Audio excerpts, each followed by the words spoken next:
Okay, Why does who it wants? though to share like moments of happiness, moments of excitement? Uh-huh. Like is that like a like it can come I think in my perspective it can come from a place of need, but it can also come from a place of people inherently want to share happy moments with other people and to And feel connected with other people. that's exactly what's being discussed, that we're living in an interdependent matrix and that we're here to share. The way that I hurt myself with this is I'm going to share my gift with you, and damn it, you better love me in exchange. Or give me What money. about Or, unrequited love? it's like there's strings attached. That's what is being discussed. You're free to give everything as long as you don't expect anything in return. And then it's really a gift, not before. Yes, yes, I'll 100% agree with that. Lovely. Thank you, Anna, for speaking out. So, an executive decision, who feels called? I can keep going, Um, sure. or we could switch either way. I don't know. Well, Uh, Sarah, we haven't heard from you for a while as well. Are you okay? And that too. I'm game. Okay. Is it okay with you, Amanda? Okay. You're also the best. Speaking of sharing. An executive decision. The fear of loss is greater than the desire for gain. Zig Ziglar, Secrets of Closing the Sale. Once enlightened, my victim becomes an officer, a chief executive officer of the law. As such, I'm not afraid of any perceived weakness because I maintain vulnerability as my strength. I learned the power can be found even in the worst victimization. I am no longer afraid of failures, losses, tragedies, suffering, and misfortune because none of these outer circumstances has the power to control the way I respond to life. Vulnerability is the keystone of my strength because it allows me to discover the power of surrender. Indeed, of the 6 days of fear, see next chapter, the fear of loss is the fear of the victim archetype. And it is because of fear that I postpone my Jerusalem, my city of peace, to another year and can't decide. So read that one sentence again. And it is because of fear that I postpone my Jerusalem, for example, my city of peace, to another year and can't decide. Yeah. The power of decision is essential to set boundaries and have the ability to speak an honest yes and an honest no. I keep learning that over and over again. The officer is aware of boundaries and why they should be maintained. This part of me is direct and straightforward in protecting boundaries, leaving no room for the victim to squeeze in. If I were to feel anger or sadness, it is a hint that my boundaries have been crossed and that victimization is about to creep in. Oh, I just added, and then that victimization is about to begin. However, the power of decision, as well as the power of patiently waiting for the path to be clear for me to decide, rests on two other powers, the powers of self-esteem and of compassion. It is only upon developing self-esteem that I will live without self-torture. I will then naturally come into compassion, from the Latin compate, suffer with. Amen. Yeah. So, Sarah, what is impactful for you here? Oh, so juicy for me. I went through a bout yesterday of all of this where someone asked me to do something for them, and it was a big ask, and I said yes. But then when I was doing it, I realized how complicated it was. And then that part that I said creeped in, which didn't say that. The power of decision is essential to set healthy boundaries and have the ability to speak an honest yes or no. I felt my victim creep in, and I'm like, oh, I shouldn't have said yes. This is much harder than I thought. And then I just kept being the witness while it was going on. And it was horrendous. I was just like, oh, I felt sick. I was like, I'm not doing this right. And then today it all, like, it was a gift to witness my saying yes too soon, but staying with what was going on. And ultimately I learned a lot out of it, but it's hard to know when to say yes and when to say no. Yeah. And why do you think it's hard to know when to say yes and when to say no? Well, what happened to me yesterday was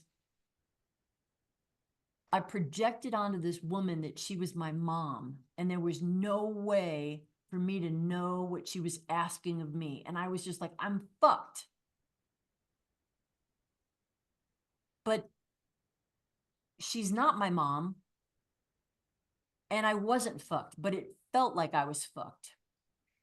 So you said yes to her in order to become a victim, and came to realize that she doesn't have that power. You just give it to her. Yes.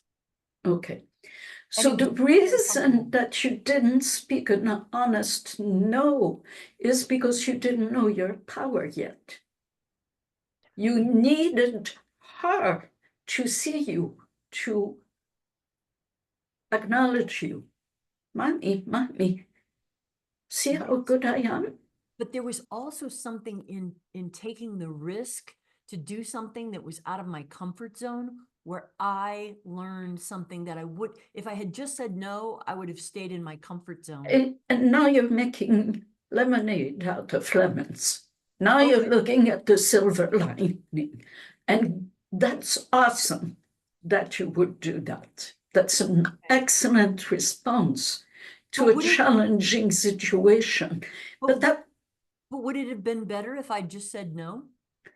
well, the question was, why couldn't you say an honest yes or an honest no? Oh, right. And Okay, the reason was I was trying to please. I wasn't, there you go. yeah, There you go. which I'm You- always doing. Okay, so that's the reality. Thank you. It doesn't mean in the end that you didn't get a blessing out of it. But what we're looking at is what motivates us. What makes us tick? What makes us do what we do? Because unless we feel it, we can't change it. Yeah, I need to get better at saying no. Like, you expect me to do this for you because I need to be better as when I want somebody else's love instead of mine. my own love. That's it. And to get better at feeling the victim. Yes.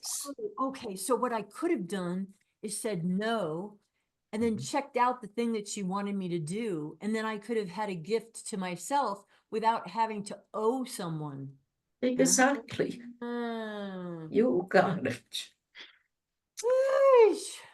Thank you, Sarah. And Amanda, I'd like to get back with you. What on that page touched you the most? What created waves for you? I guess, just this idea of making decisions and how you just kind of feel in control falsely, but Yeah, yeah, very good. And you know, this is really the whole thing about decision is the same thing about creating, because as an artist, you know very well that no one is going to tell you, put some pink here. No one has the power to tell you what to do in your art. You're the only one that makes thousands of decisions as you paint a painting. And then that's your power. Now, that's a good distinction too. And it's like, instead of, I mean, the art is such a good analogy for everything in life, because it's like, you know, when you just are gonna do something creatively, even if it doesn't make sense when you explain it, but you also know when you're trying to force it and it's like not really a yes and you're trying to plan it.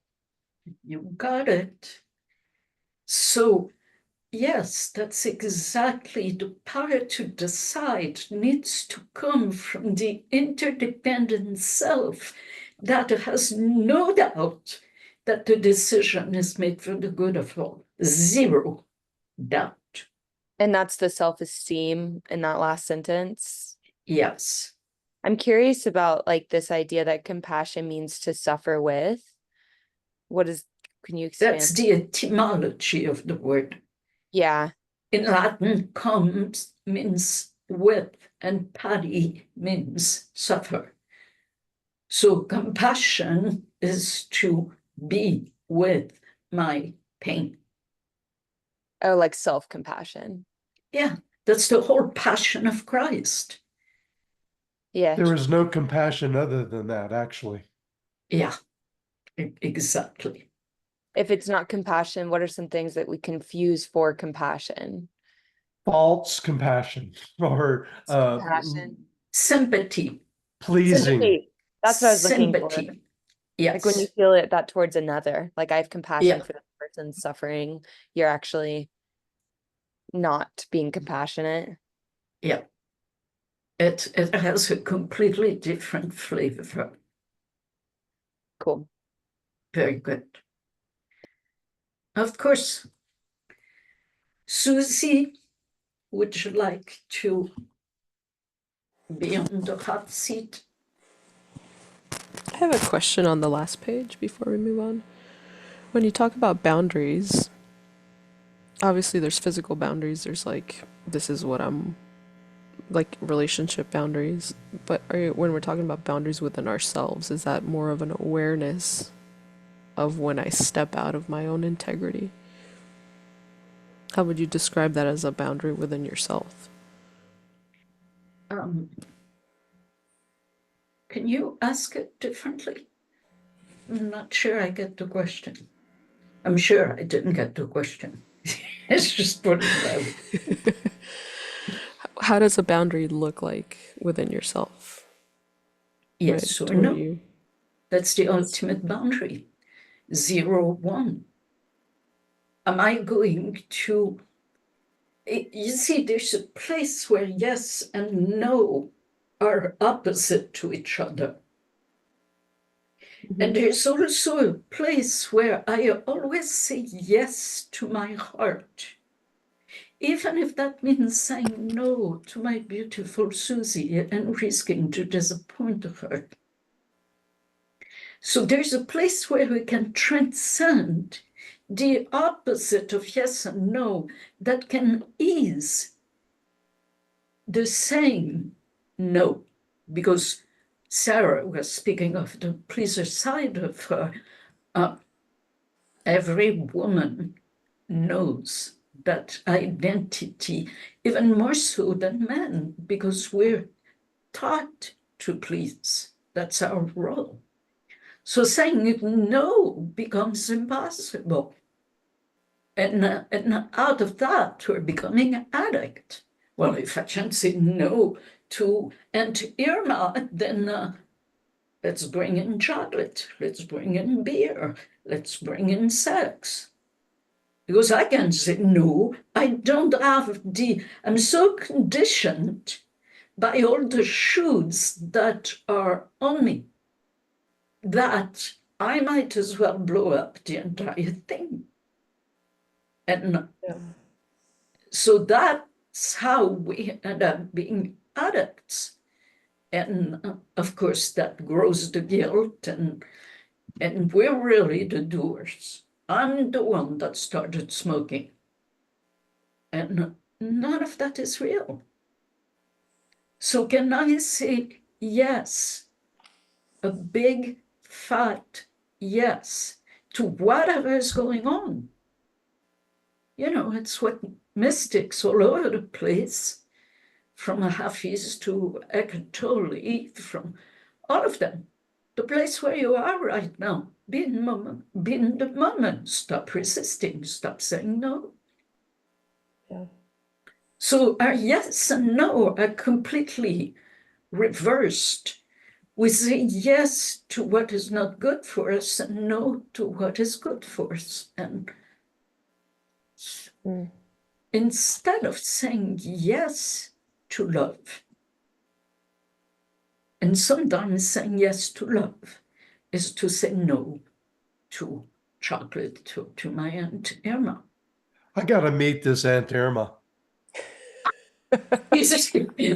She, on her door, she has like this big sign that says, I am a psychic, I know everything.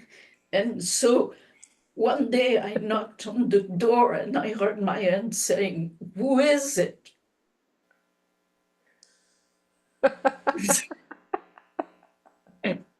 So anyway, thank you for asking, Michael. That was what came up for me when you did. So, and before we move from that page, I saw an error and a desire of transformation. The error is not in C next chapter, is in C following, previous chapter, where the 6 days of fear are being spoke about. And the desire for change is not once enlightened, but once empowered. Once empowered, my victim becomes a CEO of the law. So just a few betterment.